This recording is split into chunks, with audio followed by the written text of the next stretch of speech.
Salut à toi! Merci à toutes et tous d'être là, et particulièrement ceux qui suivent déjà la chaîne, hein. Merci.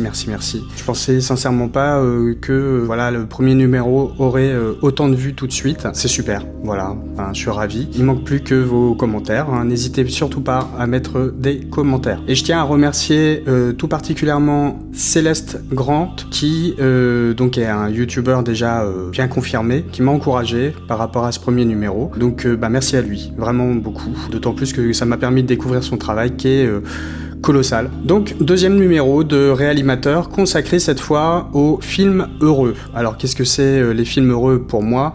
Des comédies, principalement. Tous azimuts, hein, vous verrez, des comédies plutôt dramatiques, des comédies plutôt grinçantes, du film vraiment amateur, fait avec pas grand chose, souvent entre copains, à des films qui sont déjà très professionnels, comme vous le verrez. Donc c'est super intéressant puisque c'est c'est de la diversité. C'est une des choses qui m'intéressait le plus en créant cette chaîne. Des personnes qui font des films à la maison, comme des personnes qui sont déjà dans un parcours au moins semi-professionnel, voire déjà professionnel. En tout cas, vraiment, bravo à tous les réalisateurs et réalisatrices qui m'ont envoyé leurs œuvres. Vraiment beaucoup de diversité, beaucoup de richesse dans tout ce que j'ai vu. Donc aujourd'hui, je vous propose de parler de 5 comédies qui sont marquées par la diversité, à la fois sur le profil des réalisateurs, réalisatrices, hein, donc comme je disais, amateurs, indépendants, voire carrément déjà professionnels, qui ne bénéficient pas effectivement d'aide publique par exemple, des jeunes, des moins jeunes, comme vous le verrez, et surtout des femmes.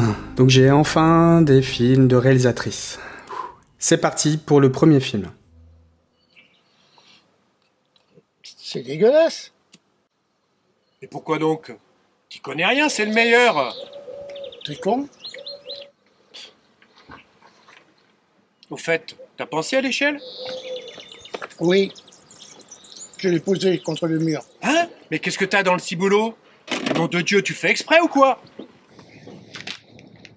Coup de bambou de Jean-Pierre Cano. Alors Jean-Pierre Cano, c'est un réalisateur de 71 ans qui vit donc sur Toulouse et qui a réalisé ce film pour le compte d'une association. Jean-Pierre, c'est quelqu'un qui a déjà pas mal tourné. Il a tourné, je crois, son premier film en 1985 et à l'époque, il avait déjà dans l'idée de se professionnaliser, hein, d'en faire son métier, mais il avait une société. Du coup, il ne pouvait pas se consacrer entièrement à la réalisation. Maintenant, à la retraite, il réalise ses rêves. Donc il écrit beaucoup, il réalise des cours, il est titulaire d'un certificat de mise en scène et de direction d'acteur depuis 1984. Selon ses propres termes, donc c'est un film qui s'est très bien déroulé, enfin dont le tournage s'est très bien déroulé et ils ont bien rigolé. Alors qu'est-ce que ça raconte? Coup de bambou, on a 2 artisans peintres d'un certain âge qui sont dans leur camionnette en attendant d'aller sur le chantier, ils cassent la croûte. Et d'emblée on voit une espèce de dynamique entre les deux, un peu en mode buddy movie, 2 potes qui sont en même temps un peu antagonistes, enfin qui se complètent,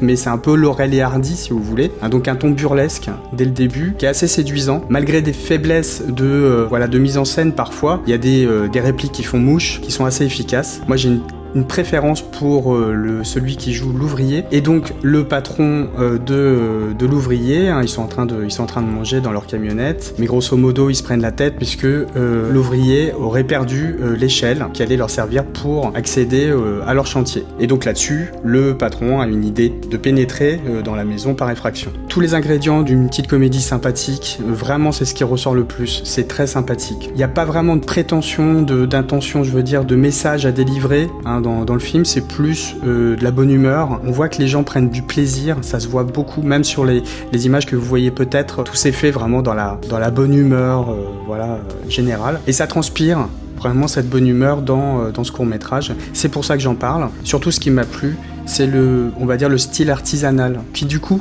avec ces 2 personnages qui sont eux-mêmes artisans, fait complètement sens. Voilà, même le générique, etc. On sent que c'est pas fait sur Adobe Premiere ou sur des logiciels professionnels. Et franchement, moi, ça me pose pas de problème. J'aime bien justement des créations qui sont faites avec vraiment ce qu'on a sous la main, quoi. Il faut savoir que Jean-Pierre, a quand même de l'expérience dans la réalisation. Il a même une anecdote, puisque il a passé sa jeunesse, en fait, avec Jean-Pierre Bacri. Et d'ailleurs, Jean-Pierre Bacri devait jouer dans son tout premier court-métrage, qui s'appelait, je crois, La Lettre. Mais ça ne s'est pas fait, puisque Jean-Pierre Bacri travaillait sur Cuisine et Dépendance déjà à ce moment-là. Voilà, donc pourquoi moi je tiens à défendre ce court-métrage? Parce que, à mon sens, c'est quelque chose qui est fait pas pour se prendre la tête, pas pour, encore une fois, délivrer un grand message, quelque chose de ce genre. C'est vraiment fait pour qu'on passe un bon moment et sans prise de tête, tout en mettant en scène dans le même temps des personnes donc d'un certain âge. Et il me semble quand même que dans cette période difficile qu'on traverse là, ça mange pas de pain quand même de montrer justement ce que sont capables de faire des personnes qui sont à la retraite, des personnes qui ont envie de faire plein de choses. C'était aussi mon intention en vous proposant ce court-métrage de marquer le coup, même si je ne limite absolument pas, attention, le travail de Jean-Pierre Cano à juste cet aspect senior, évidemment. Eh merde, j'ai pas pris les papiers du contrôle technique. Et c'est quoi ça encore? Oh là là là là là là. Eh ben je la sens mal cette histoire. Et son contrôle technique, est-ce qu'il est vraiment fiable là? Parce que je sais pas où ça a été fait, si ça se trouve c'est un guignolo du coin, qu'il a trafiqué pour lui rendre service, pour lui vendre sa caisse là. Et puis s'il veut voir le moteur, qu'il voit de gouttes d'huile, il va me dire que c'est une fuite, qu'il faut changer le moteur, il va penser qu'elle est pourrie. Et si le moteur lâche au bout de 100 km, il va jamais vouloir me la reprendre. L'annonce d'Adélaïde Nicvert. Adélaïde, donc, c'est une réalisatrice qui vit en Loire-Atlantique, à côté de Nantes. Là, on a un court-métrage qui est très court, qui dure un peu plus de 3 minutes, je crois. Méga efficace. Donc, Adélaïde, c'est quelqu'un qui a suivi des cours de théâtre pendant 4 ans, avant de se mettre à la réalisation. Et depuis, elle continue. D'ailleurs, elle s'apprête à présenter un nouveau court-métrage, dont je ne dirai rien, puisque je ne lui en ai pas parlé. Donc, plutôt que de vous raconter un petit peu l'histoire du film, je vais plutôt vous parler du point de départ de ce court-métrage, puisque c'est ça part en fait de quelque chose qu'Adélaïde a vécu. Quelques mois avant de réaliser ce court-métrage, elle voulait vendre sa voiture. Et peu de temps avant de la vendre, elle a crevé un pneu et elle s'est aperçue qu'elle n'avait pas de cric dans sa voiture. À ce moment-là, son fiancé, pour la faire rigoler un petit peu, lui a montré une blague de Pierre Bellemare. Donc une blague du cric, qui est apparemment assez connue. Moi, je la connaissais pas. De toute façon, j'oublie tout le temps toutes les histoires qu'on me raconte. Et donc, à ce moment-là, en fait, Adélaïde a décidé d'adapter cette blague de Pierre Bellemare. Vous avez le lien, de toute façon, pour regarder cette blague sous cette vidéo. Donc, grosso modo, voilà, on est au bord d'un étang. Il y a un type qui attend dans sa voiture et l'autre qui fait le chemin pour aller le rejoindre. Et les deux, en fait, sont en train de se poser 1 milliard de questions. Ils imaginent plein de scénarios comme ça. Ils se montent la tête, en fait, complètement. Et c'est assez drôle, quoi. Comment c'est monté, c'est très, très rythmé. Et c'est très bien foutu. Donc premier intérêt pour moi, aussi étrange que ça puisse paraître, c'est l'incipit en fait du film, parce que voulu ou pas, je pense que c'est voulu, le film s'ouvre sur des plans assez mystérieux, enfin ça force le mystère sur les personnages, on voit que des détails de ces personnes avant de voir leur visage. Une fois qu'on les a découverts un petit peu, on a ce plan très joli sur un étang avec le titre qui apparaît comme ça en rouge, en lettres capitales, et on pourrait tout à fait croire que c'est le début d'un policier, par exemple. Ça s'y prête carrément. Je sais pas pourquoi ça m'a fait penser à un film de Schoendorfer. En tout cas, c'est un peu cette atmosphère-là que ça évoque. Et donc, bien évidemment, Adélaïde joue avec nous, puisque c'est pas du tout le ton du film, on n'est pas du tout dans un policier. Et donc, d'emblée, moi, ça m'a fait sourire. Donc, une excellente adaptation de la blague de Pierre Bellemare, que je vous conseille. Il y a un ton burlesque qui est assez maîtrisé, je trouve. Comme toujours, j'ai pas envie de m'attarder sur ce qu'on pourrait prendre pour des défauts, et encore, c'est très subjectif. C'est court, c'est efficace, c'est drôle. Grâce aux comédiens surtout, qui en font juste ce qu'il faut, un peu trop, voilà, on n'est pas du tout dans un ton réaliste, clairement, on est dans autre chose, ils en font juste un petit peu trop pour que ce soit très drôle. Un peu comme pour le film de Jean-Pierre Cano, il n'y a pas vraiment non plus, on va dire, un gros message comme ça à délivrer. Par contre, c'est vrai que le film commence sur une citation de Confucius. Tout est dit. Donc comme pour Coup de bambou, j'en retiens moi une espèce de petite leçon quand même, c'est que il y a un moment, il faut peut-être arrêter de se prendre la tête et juste prendre les choses comme elles viennent, positiver, même si je déteste ce terme, en tout cas d'arrêter de se prendre la tête pour tout et n'importe quoi. Et puisque le court-métrage est vraiment assez court, une fois n'est pas coutume, Adélaïde est d'accord, je lui ai proposé de mettre le film intégralement à la fin de cette vidéo. Et j'en profite du coup pour vous demander de faire l'effort de regarder vraiment les films dont je parle. C'est super gentil de regarder ce que je fais, mais le principal c'est vraiment, et c'est le but de la chaîne, que vous alliez voir vraiment les films dont je parle. Bon alors, salut à tous, salut, c'est Max coucou et Paul. tout le monde. Alors aujourd'hui, on est où On est dans les dunes. Et aujourd'hui, alors on va vous parler de... Vous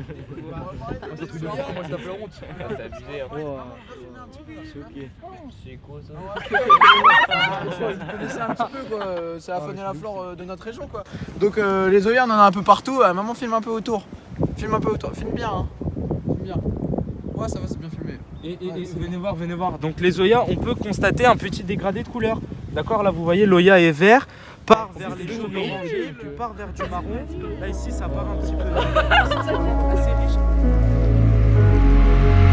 The End de Y et G Productions. Alors, qu'est-ce qu'il y a derrière ce nom mystérieux Y et G Productions? C'est deux jeunes de 16 et 17 ans, respectivement Yanis et Guillaume, qui vivent dans le nord de la France, plus exactement à Bray-Dunes. En fait, il faut savoir que Yanis et Guillaume ont une chaîne YouTube, c'est comme ça qu'ils ont commencé. C'est donc deux jeunes qui sont devenus amis dans une maison de jeunes. Ils ont décidé, donc très déterminés, à fonder Y et G Productions pour exclusivement, à ce que j'ai compris, la réalisation de films. Donc c'est quoi The End? En fait, on est avec une bande de jeunes, dont 3 jeunes qui sont youtubeurs, et ils ont une espèce de communauté, en fait tous leurs copains qui les suivent, et ils se mettent en tête de parler d'écologie, enfin d'alerter en tout cas sur les dangers liés aux problématiques écologiques. Donc vous l'avez compris, c'est deux jeunes qui ont de la suite dans les idées, ils se donnent les moyens de faire ce qu'ils veulent, et ça fait partie des choses qui m'ont tout de suite interpellé. Donc on a ces 3 youtubeurs qui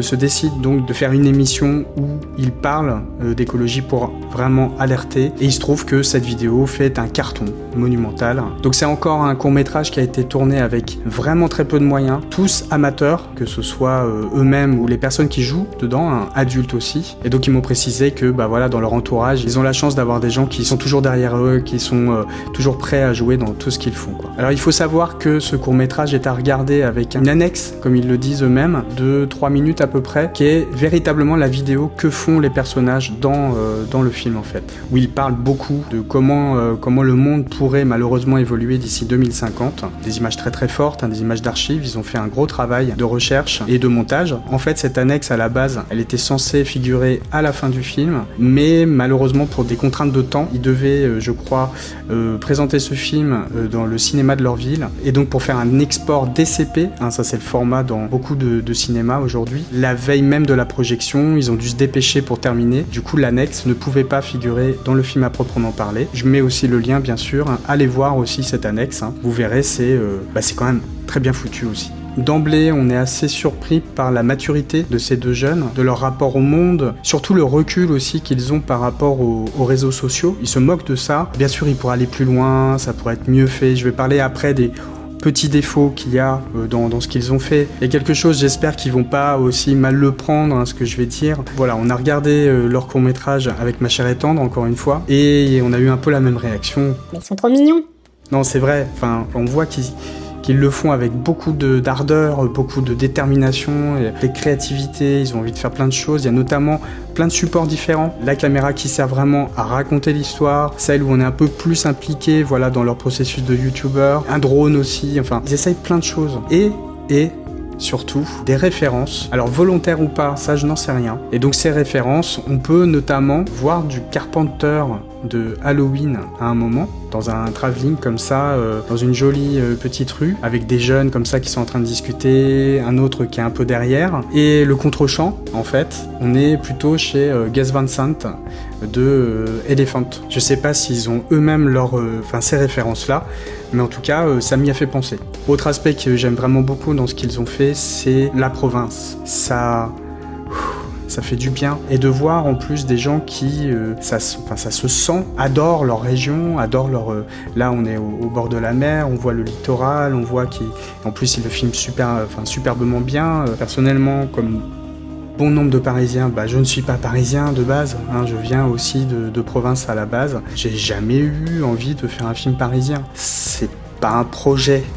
Non, enfin, blague à part, on peut faire des très bons films sur Paris, c'est pas le problème. Et d'ailleurs, j'y reviendrai tout de suite après. Que des bonnes intentions dans ce court-métrage. Après, voilà, comme je disais, il y a des petits défauts que je vais me permettre de donner, mais ça, encore une fois, c'est mon avis. On a des problèmes de son par moments qui sont un petit peu gênants. La musique est tonitruante à côté. Au niveau de la narration, des allers-retours qui sont pas forcément indispensables. Des faux raccords dans les prises de vue. Ou la paraphrase aussi. C'est-à-dire, voilà, le fait de dire ce qu'on est en train déjà de comprendre en tant que spectateur, parce qu'il y a une situation, des fois ça sert à rien de le faire dire par le personnage. Les qualités pour moi rattrapent les défauts sur ce court-métrage. Je pense que c'est un petit peu mon baromètre quand je regarde les films. Je me dis ouais, bon, c'est vrai qu'il y a ça, mais en même temps, il y a ces qualités-là et bon, ça fait la différence. Donc au final, on a un drôle de film, assez original, avec des personnages qui sont très vite attachants en fait. Tout ça, ça me donne en tout cas sérieusement envie de les encourager, regarder ce qu'ils ont fait vraiment, et n'hésitez pas évidemment à dire dans les commentaires ce que vous en pensez.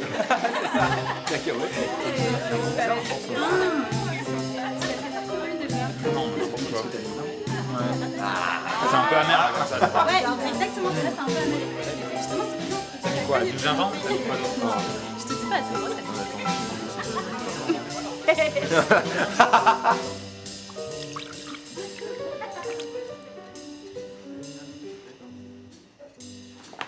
Regardez ce que j'ai trouvé. Bon, ça c'est pas pour Juliette, hein. Elle va pas le tenir. Écoute, je te parie ce que tu veux, que je peux en boire 2 fois plus que toi. Je te bats quand même aux échecs. Vas-y, serre-moi. Vas-y, serre-moi, vraiment.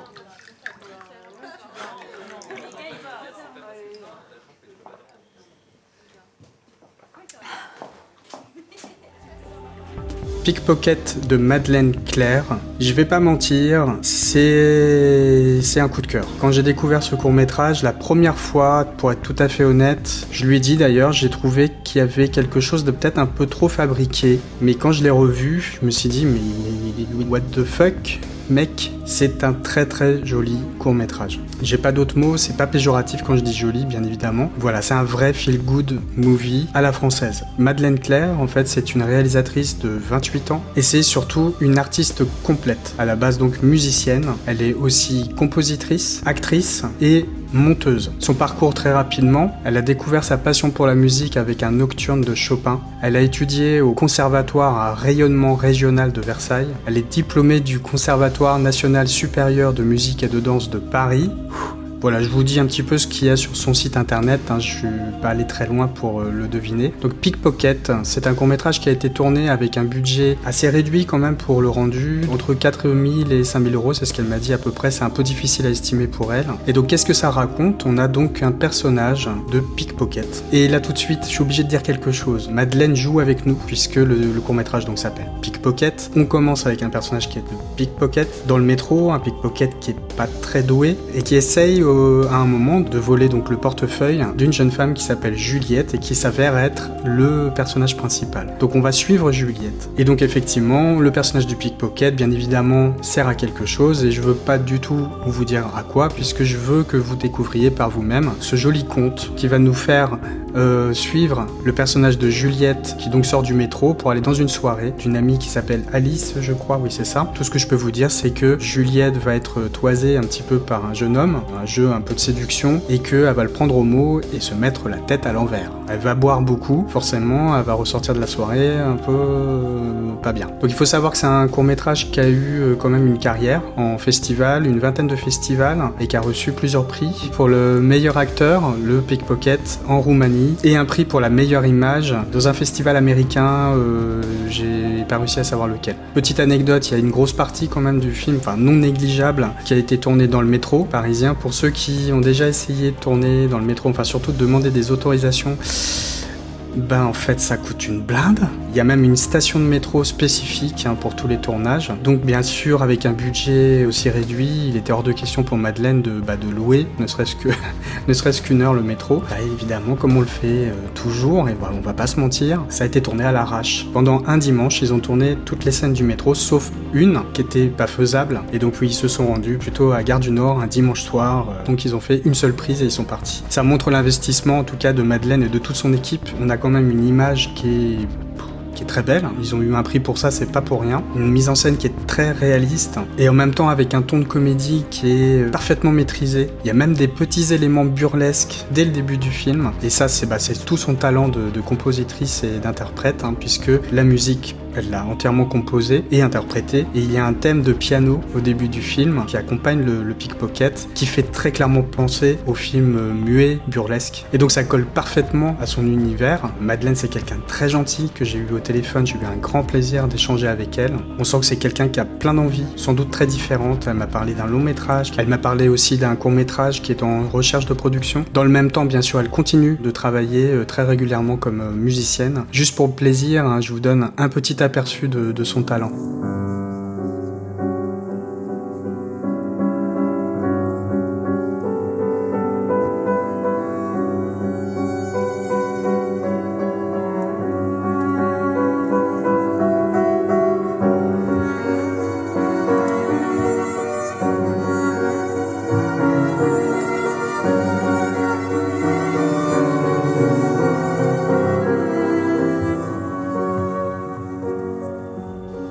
Donc dans ce qui m'a plu vraiment dans ce film, les intérêts que j'y ai trouvés, c'est qu'on a une peinture de la vie parisienne que souvent on pense déjà avoir vu, c'est-à-dire voilà, on est dans un milieu quand même petit bourgeois pour en tout cas la partie de la soirée où se rend le personnage principal, Juliette. Elle étudie des rapports humains qui sont, pour moi en tout cas, assez authentiques, avec des petites touches. Vraiment, c'est pour ça que je parle de peinture, des petits détails.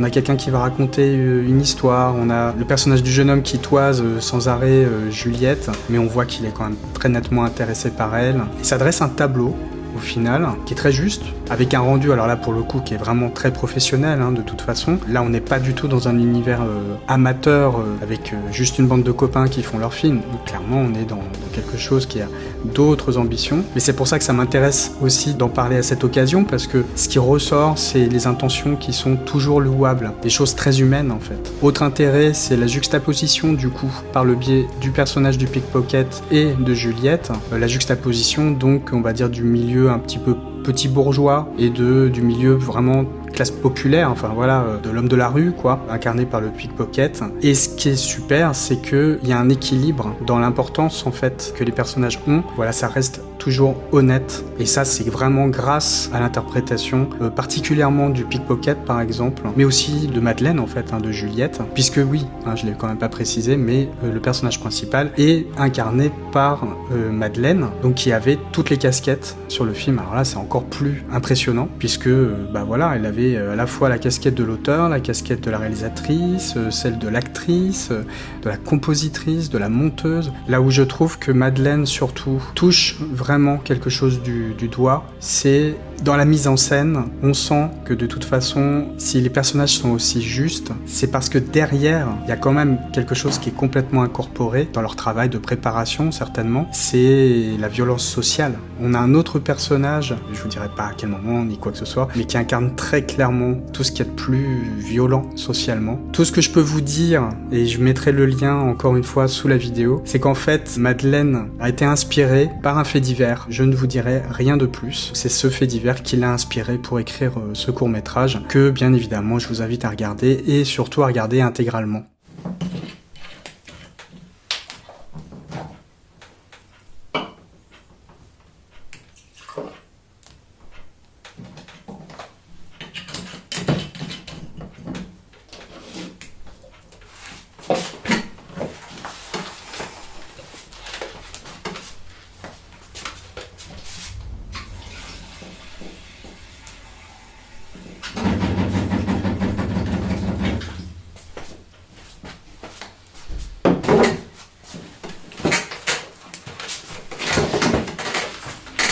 Valentin et Léon. Alors, Pour ceux qui ont déjà vu le premier numéro, le nom de Vincent Varret va vous dire quelque chose et c'est normal puisque c'était déjà un réalisateur dont j'avais parlé dans le précédent numéro avec un court-métrage qui s'appelle Containment Trailer et qui clôturait déjà le premier numéro. Pas de favoritisme de ma part, vraiment j'ai adoré ce petit court-métrage qui est très court, d'une efficacité redoutable et surtout qui est d'un humour grinçant comme j'adore. Je pouvais pas m'empêcher d'en parler, d'autant plus que j'avais quand même une petite frustration parce que j'avais l'impression d'être passé un petit peu rapidement sur le court-métrage qu'il avait fait donc avec des Lego. Vincent, très brièvement pour ceux qui n'ont pas vu le précédent numéro, c'est un jeune réalisateur de 38 ans qui vit en Dordogne. Il a une formation de photographe mais en fait il a fait beaucoup d'animation. Et il a aussi, ce qui m'intéresse beaucoup, il a aussi encadré pas mal d'ateliers vidéo avec un ami vidéaste et c'est à l'occasion de ces ateliers qu'il a découvert le montage. Je parle des ateliers vidéo et de mon intérêt pour ces ateliers. Il y aura très prochainement aussi un numéro spécial atelier vidéo avec des jeunes. C'est quelqu'un, Vincent, qui m'a l'air très sympathique, que j'ai jamais eu au téléphone jusqu'à présent, mais dans tous nos échanges par mail, j'aime beaucoup, par exemple, sa façon d'écrire. Et on a des points en commun puisqu'il y a des choses qu'il aime et que j'apprécie aussi, notamment le Groland. Et c'est pas pour rien que j'en parle. Mais le ton de ce court-métrage, comme vous le verrez, est quand même un petit peu dans cette famille-là. Donc Vincent, en plus, c'est quelqu'un qui a l'air d'être très très modeste. Il me dit que, par exemple, il trifouille la vidéo. Et donc ce court-métrage, Valentin et Léon, il l'a réalisé tout seul, et selon ses termes très rapidement et en rigolant beaucoup. Donc qu'est-ce que ça raconte, Valentin et Léon? On est dans une famille très modeste, avec un enfant. Et en fait, je vais rien vous dire de plus, puisque j'ai décidé, et j'en ai parlé aussi à Vincent, de mettre le film en intégralité à la fin. Vous aurez à la fois l'annonce d'Adélaïde de Nick Vert et Valentin et Léon de Vincent Varret à la fin de cette vidéo. Donc vraiment restez jusqu'au bout, je vous le garantis, vous n'allez pas le regretter, ça vaut le coup. Petite anecdote sur ce court-métrage, Vincent me disait qu'en fait au niveau budget, ça lui a coûté une bouteille d'alcool anisé. Voilà, il a tourné avec très peu de matériel, assez proche de ce qu'il avait utilisé pour Containment Trailer. Et donc un son qu'il dit lui-même être pourri, enregistré au Zoom H4n. Très franchement, Vincent, ça va. Le son, ça va. Alors lui, il parle du Groland, c'est pas faux. Mais bizarrement, ça m'a fait pas mal penser en fait à Bruno Dumont. Le Bruno Dumont du Petit Quinquin. Et notamment avec l'esthétique en fait qu'il choisit. On a des plans qui sont quand même très sobres, très posés. Il n'y a pas de mouvement de la caméra. Très peu de mouvement d'ailleurs dans le cadre. On a presque des tableaux comme ça. Et c'est super bien pensé en fait à ce niveau-là. Ça souligne en fait l'univers tragique-comique qu'on peut trouver justement aussi chez Dumont. Il y a une atmosphère assez particulière avec une voix qu'on entend quasiment tout le film. Enfin, faut pas nous prendre pour des bêtes, faut pas nous prendre pour des... Moi qui rien... Qui est une voix censée être celle d'un commentateur ou d'un chroniqueur TV ou radio, on sait pas trop. On a l'impression qu'il parle de rien, quoi. Et c'est très drôle, enfin moi ça me fait beaucoup marrer. Une atmosphère comme ça, lancinante quoi, enfin on a l'impression que c'est hors du temps, mais c'est jouissif. L'autre truc qui est pour moi particulièrement appréciable, c'est qu'on est encore une fois en province, à la campagne, en tout cas dans un tout petit bled quoi, et il y a vraiment cette atmosphère, c'est pour ça que vraiment ça me fait penser à Dumont. Ça fait sens surtout avec le film précédent de Madeleine Claire, c'est que de toute façon c'est drôle parce que c'est pas drôle quoi. Un peu comme dans Pickpocket, on a donc une opposition, là cette fois-ci c'est plutôt donc cette espèce de violence sociale, enfin plutôt de misère psychologique qui s'oppose à une forme d'innocence incarnée avec le personnage d'un enfant. Et donc forcément, c'est cette confrontation, ce truc qui fait que c'est très drôle. C'est le ressort comique du film. Après, voilà, il essaye pas de faire des grands discours ou quoi que ce soit. Ça reste quand même assez modeste dans l'ambition qu'il a, je pense. Mais franchement, ça vaut le coup d'œil. Donc voilà pour ces 5 films. J'espère vraiment que ça vous a plu. Moi, j'ai pris en tout cas un très grand plaisir à vous en parler. Comme d'habitude, évidemment, selon la formule consacrée, n'hésitez pas à mettre des pouces bleus, à partager cette vidéo. Surtout, allez voir les films, abonnez-vous à cette chaîne et puis mettez la petite cloche pour être au courant des nouvelles vidéos. Je m'engage à rien sinon à continuer. Je sais pas à quelle fréquence, j'avoue que je prends tellement de plaisir que franchement, je vais pas lâcher l'affaire quoi. À très bientôt, prenez soin de vous et des vôtres et à bientôt.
Ça me fait chier quand même de la vendre. Est-ce que je laissais sa bagnole? Parce que si je laissais pas et qu'en fait, je suis mal à l'aise, ou est-ce que c'est un tas de boue? Qui me dit qu'ils vont prendre soin? Et puis, est-ce qu'il va bien vouloir que je l'essaie? Non, parce qu'il faut me faire confiance quand même, hein. Là, je peux me tailler avec sa caisse, puis jamais la rapporter. Depuis le temps que je l'ai, il a pas intérêt à la foutre au tas au premier virage venu. Est-ce qu'elle est en bon état, sa voiture? J'espère que c'est pas un pinailleur qui va m'emmerder parce qu'elle a un petit jeton. Hein. Et si je commence à négocier, est-ce qu'il va accepter mon prix? Putain. Ah bon. Aïe.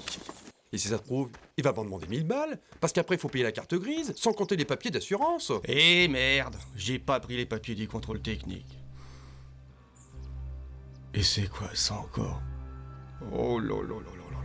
Eh ben, je la sens mal cette histoire. Et son contrôle technique, est-ce qu'il est vraiment fiable, là? Parce que je sais pas où ça a été fait, si ça se trouve, c'est un guignolo du coin, qu'il a trafiqué pour lui rendre service, pour lui vendre sa caisse, là. Et puis s'il veut voir le moteur, qu'il voit de gouttes d'huile, il va me dire que c'est une fuite, qu'il faut changer le moteur, il va penser qu'elle est pourrie. Et si le moteur lâche au bout de 100 km, il va jamais vouloir me la reprendre. Et s'il en veut plus, qu'il me la ramène au bout d'une semaine. Et si elle me plaît, comment je fais? Parce qu'il va peut-être me demander des airs, il va me demander combien? 500 balles. Et puis qu'est-ce qu'il fout? Je vais pas attendre 107 ans. Et vu que je la réserve, il peut me demander n'importe quoi. Ça se trouve, il va même pas venir, et moi je me les gèle pour rien. Je suis sûr qu'il est pas net, on joue le son. C'est un escroc, putain. C'est un escroc. Oh là, mais j'espère que c'est pas ce mec-là. On dirait un taré.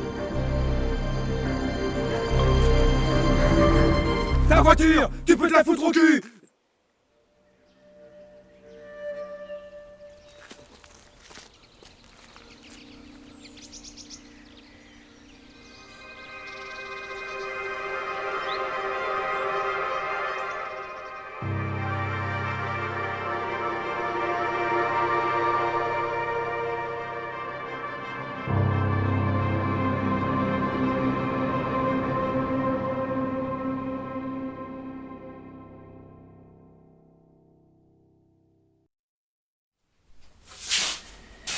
Mais Jean-Marc, je sais pas comment lui dire, moi.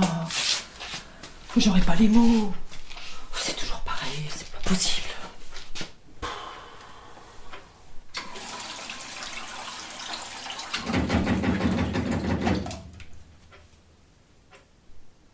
Enfin, faut pas nous prendre pour des bêtes, faut pas nous prendre pour des moins que rien. On va pas se laisser mener par la baguette, par des moins que rien. Donc il y a un moment donné, là, faut réagir. Enfin, si on voit que ça réagit pas, ça...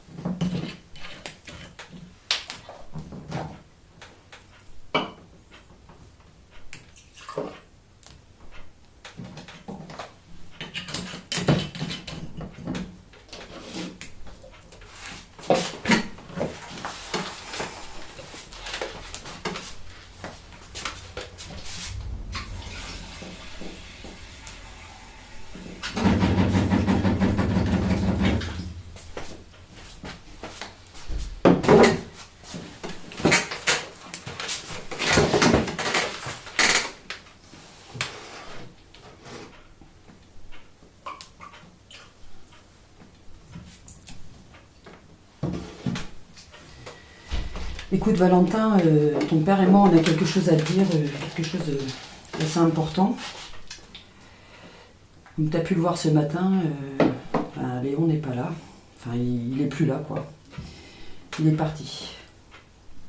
Enfin, tu le reverras plus parce qu'on l'a emmené dans une maison assez loin d'ici, mais c'est une belle maison. Enfin, en fait, il va être dans une nouvelle famille. Il va se faire des nouveaux amis, tu comprends? Bon, je sais que tu l'aimais bien, mais ici, il n'avait pas beaucoup d'espace, en fait. C'était pas facile hein, pour lui et puis pour nous, quoi. Mais si tu veux, tu pourras lui écrire si t'as envie, non? Enfin bon. Enfin, j'espère que ça te fait pas trop de peine. Je voulais te le dire avec ton père, et puis... je sais qu'on t'aimais bien jouer au foot avec lui, tu passais des chouettes après-midi, quoi, mais tu passeras un peu plus de temps avec ton père, du coup.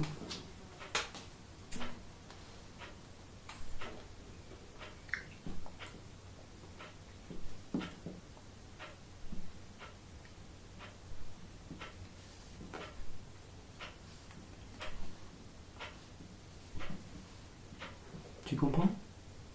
Le point de la dernière heure, ça a beaucoup œuvré.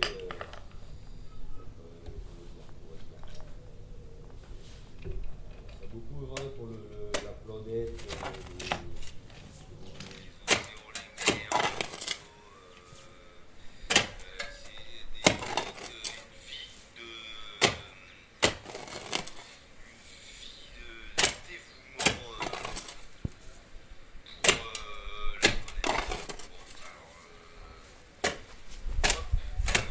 Jean-Marc!